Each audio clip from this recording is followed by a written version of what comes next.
Radio Pays. Encore une période difficile pour les communes de l'intérieur suite à l'arrêt des vols Air Guyane vers Maripasoula. Et alors que la rentrée scolaire a eu lieu avant-hier, plusieurs enseignants de Maripasoula et de Papaichton n'ont pas pu reprendre leur poste à temps. Des solutions de repli ont été étudiées, on l'a entendu dans le journal de 7 heures, comme rejoindre ces communes en pirogue depuis Grand-Santi qui, elles, restent desservies par la compagnie aérienne. Le rectorat a néanmoins indiqué hier que toutes les écoles et collèges du Maroni étaient ouverts. Pour en parler et pour faire le point sur la situation actuelle, Kelly Compère est avec nous ce matin. Bonjour. Bonjour à vous, bonjour à tous les auditeurs. Et merci d'avoir accepté notre invitation, Kelly Compère. Vous êtes la secrétaire générale du SEUNSA. Votre syndicat a été reçu au rectorat, c'était lundi, avec des enseignants des communes isolées. Oui. On va déjà commencer par faire un point, un bilan sur la situation actuelle ce mercredi matin. C'est quoi les informations que vous avez ? Est-ce que les enseignants qui n'ont pas pu retrouver leur classe lundi pourront normalement être sur place demain, c'est bien ça ? Alors, les vols d'Air Guyane ont été remis à disposition à partir d'aujourd'hui et demain. Donc, les enseignants, suite à l'audience que nous avons pu avoir lundi, ont commencé justement à réserver leurs places, parce que les places sont très chères, premier arrivé, premier servi, pour pouvoir retourner sur leur lieu de résidence administrative. Donc à partir de demain, les collègues commencent au fur et à mesure à retourner sur site. Donc un retour à la normale, on va dire, en début de semaine prochaine, finalement, le temps que les enseignants arrivent et retrouvent un petit peu leur place. Alors c'est ce qu'on souhaite, en tout cas véritablement. Après, il ne faut pas oublier que la situation a quand même été très compliquée. Donc les enseignants que nous avons accompagnés lors de cette audience ont vraiment fait état du fait qu'ils souhaitaient retourner sur leur poste. Il y a des inquiétudes, toutes n'ont pas été levées lors de cette audience lundi, puisque tout n'est pas du fait du rectorat. Il y a vraiment un travail partenarial, que ce soit avec la collectivité territoriale, la compagnie aérienne et l'armée également, qui est un partenaire, qui doit être mis en place pour pouvoir assurer dans les meilleures conditions le retour des enseignants. Mais pour le coup, effectivement, les enseignants ont à cœur de reprendre leur poste assez rapidement sur ces sites. Ouais, on le rappelle, audience du coup ce lundi en début de semaine avec le rectorat suite à cette mobilisation qui avait eu lieu samedi au Chêne Brisé, c'est bien ça ? Alors donc il faut savoir que samedi, des enseignants ont émis le souhait de se rencontrer, donc ils se sont rencontrés à la place des Chênes Brisés. Le SEUNSA était présent et lors de cette rencontre, ils ont souhaité transmettre leurs revendications à l'administration. Donc dès samedi, le SEUNSA s'est rapproché de la gouvernance du rectorat et a pu obtenir ce rendez-vous qui a eu lieu lundi matin, pour lequel nous les avons accompagnés. Et véritablement, le souhait de ces collègues, c'était de faire remonter ce qu'ils vivent au quotidien et les propositions qu'ils peuvent faire à l'administration pour pouvoir essayer de rentrer au mieux, en tout cas dans les meilleures conditions. Maintenant, les principales inquiétudes résidaient dans la réelle navigabilité du fleuve. Le fleuve n'est pas reconnu de manière officielle. Pour autant, le rectorat a assuré que lorsqu'il mettait sa pirogue à disposition, puisque ce sera le cas pour les personnels, cette pirogue avait une autorisation préfectorale pour pouvoir naviguer. Alors effectivement, c'est vrai que ça inquiète et c'est normal, d'autant qu'on sait qu'il y a eu une pirogue qui avait chaviré, je crois, la veille. Oui, samedi avec le principal du collège de Papaichton. Tout à fait, oui. Donc qui bien heureusement est en sécurité et se porte bien, heureusement. Mais toujours est-il que ça a nourri une inquiétude supplémentaire auprès des collègues que l'on comprend totalement. Maintenant, nous avons expressément demandé à l'administration que les collègues ne sont pas sur site, pas parce qu'ils ne le veulent pas, mais parce qu'ils ne le peuvent pas. Donc qu'ils ne soient pas inquiétés, qu'ils ne soient pas sanctionnés s'ils n'ont pas rejoint leur poste depuis lundi, comme c'était initialement prévu. Ce point-là, au moins, il a été réglé sur... Ce point-là, nous sommes assurés qu'en tout cas, l'administration aura un regard bienveillant, ce qui est tout à fait normal par rapport à la situation.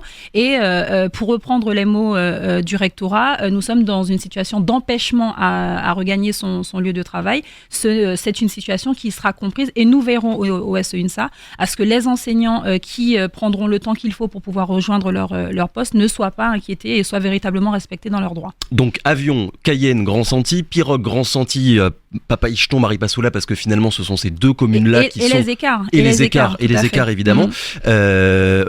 On le précise et on le rappelle tout de même que Grand Santi, Papa-Icheton, enfin c'est quand même plusieurs heures à chaque fois de pirogue sur un fleuve qui va être changeant en fonction de la météo. C'est ça. Et se pose également la question du fret, des marchandises, des enseignants qui se rendent chez eux. Et effectivement, c'était l'autre principale problématique soulevée par ces enseignants, c'est d'accord, je suis prêt à regagner mon poste, je suis prêt à partir alors soit de Cayenne, soit de Saint-Laurent pour regagner Grand Santi.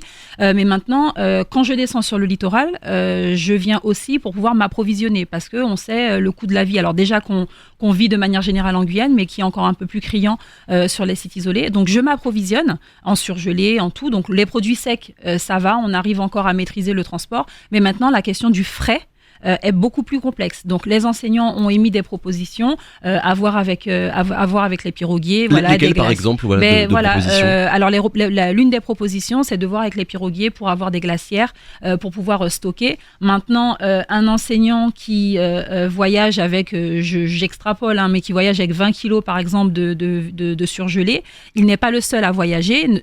À titre d'exemple, la pirogue du rectorat peut prendre jusqu'à 10 personnes. Donc 10 personnes fois 20 kilos de surgelé, on voit à peu près ce que ça donne maintenant. On essaye de voir autour de nous. On essaye de faire appel à la solidarité. Le rectorat prévoyait de voir avec les personnels déjà en place qui pourraient éventuellement stocker. C'est pas évident parce qu'on a quand même une vingtaine, entre 20 et 25 collègues qui doivent regagner leur poste. Donc voilà, c'est encore des questions qui sont complexes.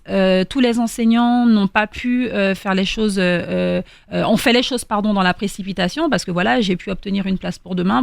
Il faut que j'aille faire mes courses. Il faut que je fasse le nécessaire.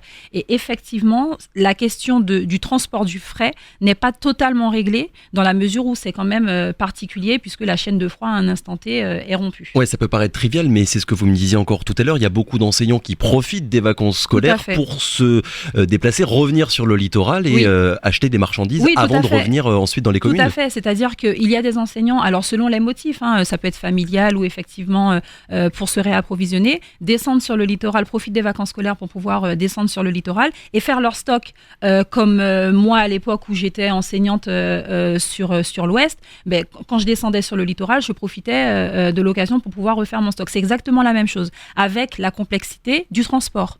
Donc nous avons le SEUNSA au mois de septembre avait déjà alerté et puis les années antérieures également sur la situation des sites isolés, mais particulièrement au mois de septembre puisque les problèmes d'eau, d'électricité ont été criants dès la rentrée et effectivement il y a un point sur lequel le rectorat va devoir travailler, c'est la question de l'aide sociale. Alors, c'est quoi l'aide sociale exactement ? Alors effectivement, quand un enseignant rencontre une difficulté, donc pour le coup qui n'est pas de son fait, je prends l'exemple des coupures d'électricité, qui a perdu son matériel, qui a perdu ses denrées alimentaires, parce que véritablement ça a été le gros point central au mois de septembre. Les enseignants, tout ce qu'ils avaient acheté pour pouvoir se rendre sur site isolé, ils l'avaient perdu du fait des différentes coupures électriques. Le rectorat, donc l'enseignant sollicite le rectorat qui, en retour, transmet des bons alimentaires pour que le collègue puisse se réapprovisionner. L'enseignant se réapprovisionne. Le souci, ce qui nous a été remonté de la part du rectorat, c'est qu'effectivement, les bons alimentaires sont à utiliser dans des enseignes particulières, en tout cas conventionnées avec le rectorat. Ces enseignes-là n'existent pas sur les sites isolés.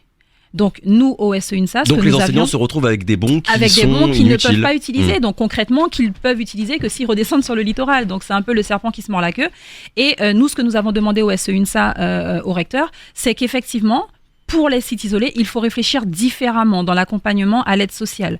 On ne peut pas vous donner de bons alimentaires parce que vous ne pourrez pas les utiliser sur place. Maintenant, le SEUNSA demande à ce que le rectorat alors soit complète avec les denrées alimentaires ou trouve une autre organisation qui permette justement à ces personnels d'être efficaces lorsqu'ils vont dans les enseignes qui sont dans les commerces mis à disposition sur site isolé pour se réapprovisionner en attendant d'eux. Avoir un accompagnement finalement personnalisé en fonction des communes. Personnalisé et je le dis très clairement, ne serait-ce que sur les coupures d'eau.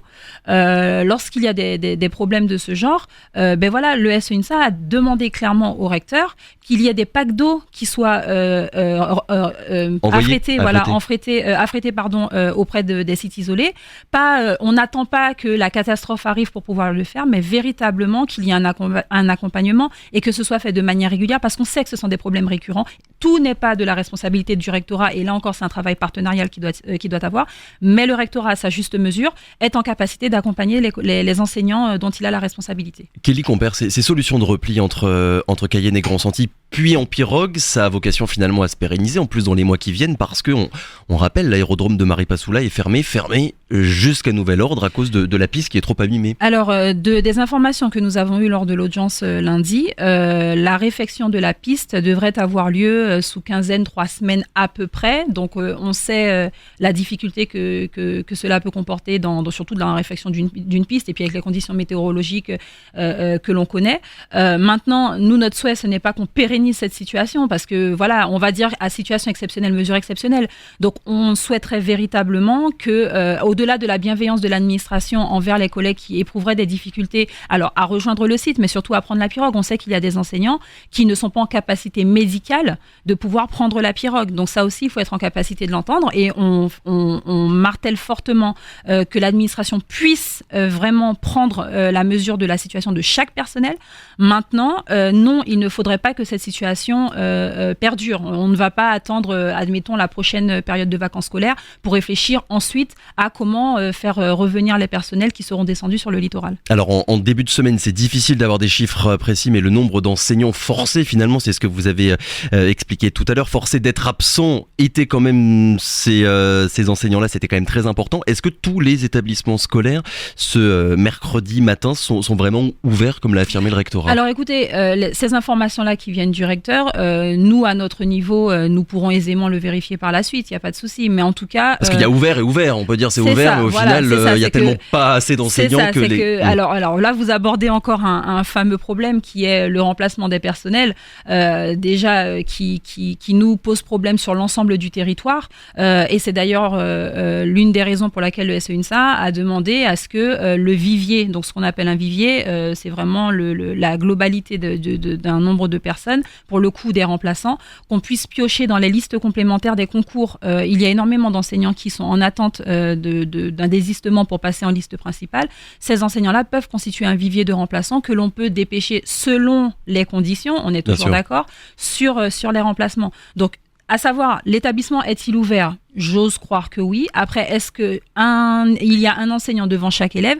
On ne peut pas l'affirmer.